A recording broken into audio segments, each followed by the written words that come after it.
Thanks a lot again.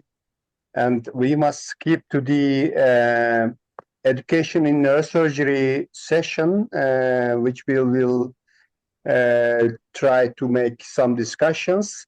But Dr. Basant Misra is not with us.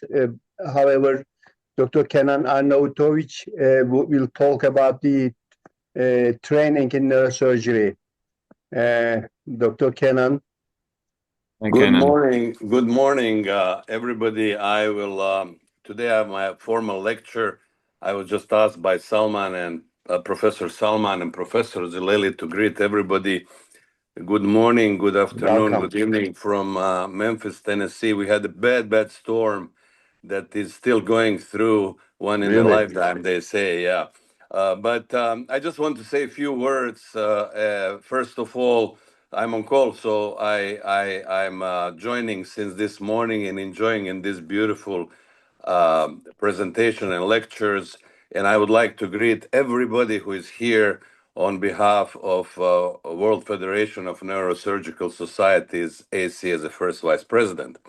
I enjoyed very much presentation of my mentor, one of my mentors, Professor Spetzler, and good friend Bing Shru.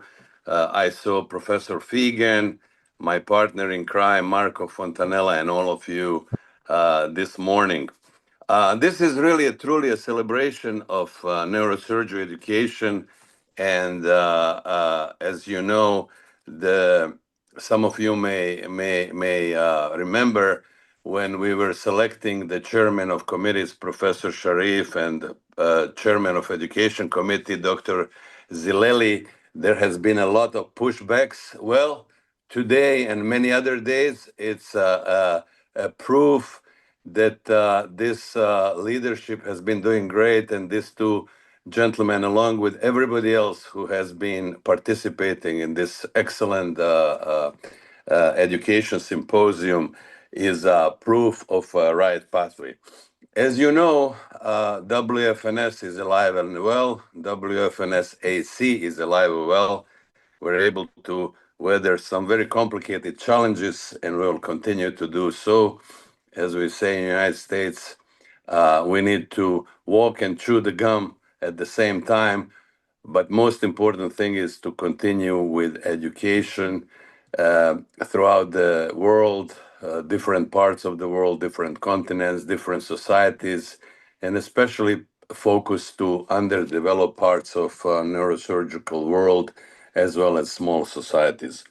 At the end, I just want to invite again everybody to get an early subscription and join the WFNS Congress in Dubai, which will be held on December 1 to 5. And we hope this will be another celebration and educational event. And I wish everybody a great time. Again, thank you very much. And I will continue to enjoy this fantastic presentation. Professor Zileli and Professor Fontanella, take it away. Thank you. Thanks a lot.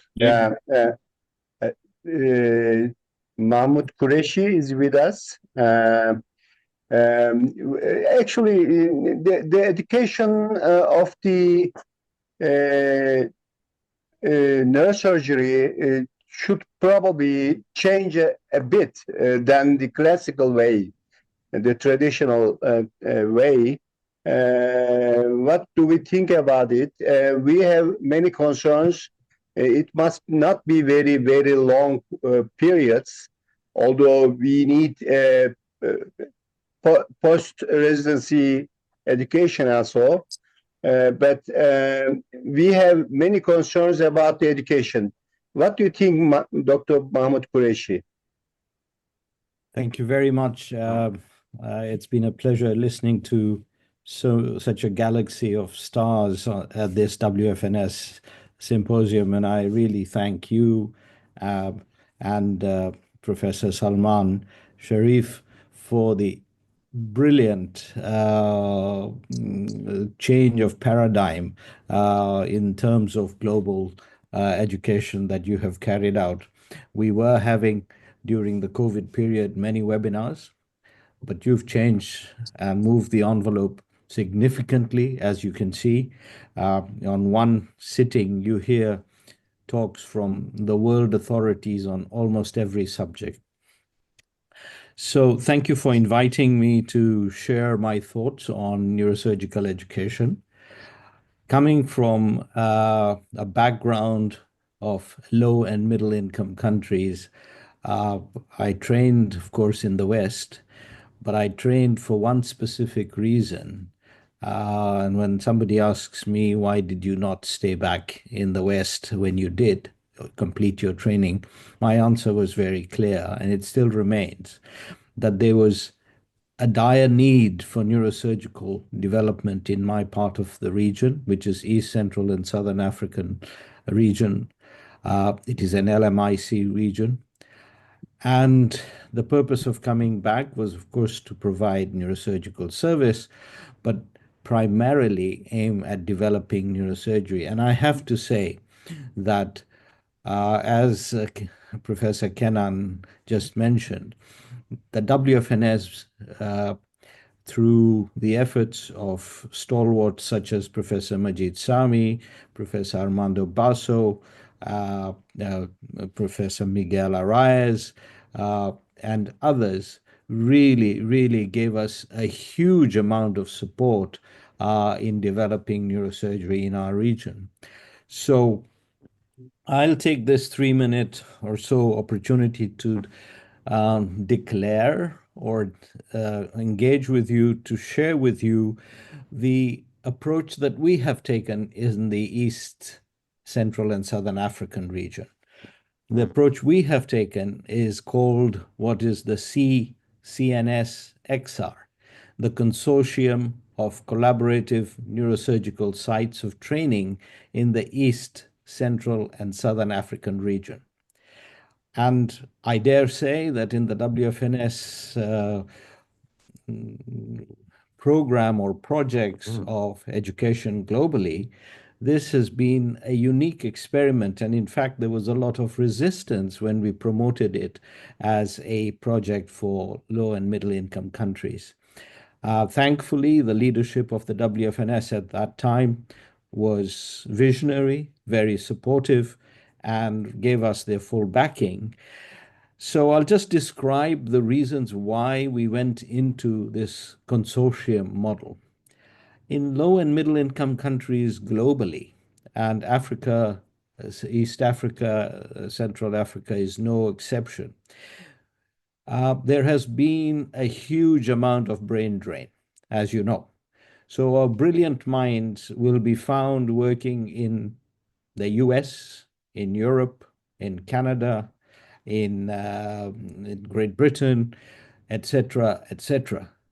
So all those brilliant minds have actually originated from the LMIC region. So the model, and I was a beneficiary of that model, where one trained as a general surgeon and then went across to a training program in the West, has had traditionally and continues to this day, but less so, resulted in our brains or brain individuals with the desire, passion, ability to train as neurosurgeons. And you've just mentioned that it takes a long time to get there to train. When they train in the Western regions, Western countries, not out of any fault of their own, they find themselves in a situation because of family, etc., not to be able to come back. And a large portion have remained there, and they are obviously, understandably, doing well, and they continue in some way trying to help the East Central Southern African region. The reason we've developed this consortium was when you look at a individual program or hospital that can deliver neurosurgical services, it did not, in 2004, when we started this consortium model, have the capacity to train a neurosurgeon totally, completely, in all the various specialties, which are now flourishing even more than they were in 2004. So what we did was to decide that we need to enhance and bring together and merge the strengths of all the units in the East, Central, and Southern African region that were carrying out good quality neurosurgery, and then put them under one umbrella as a consortium that would train these young minds, young ladies and young gentlemen. And so one unit would be doing spine brilliantly, another would be doing vascular work brilliantly, another would be doing oncological work brilliantly, another pediatric, etc. For example, Ben Wolf was in Uganda, Roger Hartle, who supported a lot of work in Dar es Salaam, and the South African teams have been supporting our young trainees to do endovascular work. But all this was not available in one center. So through the College of Surgeons of East Central and Southern Africa, we accredited multiple sites where our young minds could be trained, and then they sit the college exam. And during that time, they also get an opportunity, thanks to people like Basant Misra in India, thanks to Mehmet Zileli in Izmir, thanks to Jose Piquer in Valencia, Pablo in Alicante, and the FIANS fellowships that give our residents time to spend in US, to then train comprehensively and sit the college exam. Of course, there will be opportunities to develop fellowships in the future, but I have found, or we have found, that this model has worked very well for us. The latest inclusion, thanks to Bob Spetzler, is the unit in near Mount Kilimanjaro, the KCMC. And thanks, Bob, and your team from Barrow that are now changing the scene in that hospital near Mount Kilimanjaro, which we hope will be very soon accredited by the College of Surgeons of East Central and Southern Africa, and will become part of that training program. And our residents will be going to a Barrow-supported unit as well for that comprehensive training. So I have given you, I think, a flavor of Thanks a what lot. consortium training can do, and I thank you Mhm. very much for the opportunity for sharing this Yeah. for allowing me to share this with you all. Thank you. Thanks a lot. I think we have to come to the conclusion. The discussion of training is not an easy subject. We need more time in the future, online symposia or live symposia to answer questions. We have many issues we have to discuss, I think. Dr. Fontanella, would you like to tell something? Yes, thank you to all. I don't know if Giuseppe Lanzino, after this vascular session, likes to say something. He's the chairman of the vascular committee. But I think it was a great session, and thank you all. We can finish this session. Thank you. Thank you.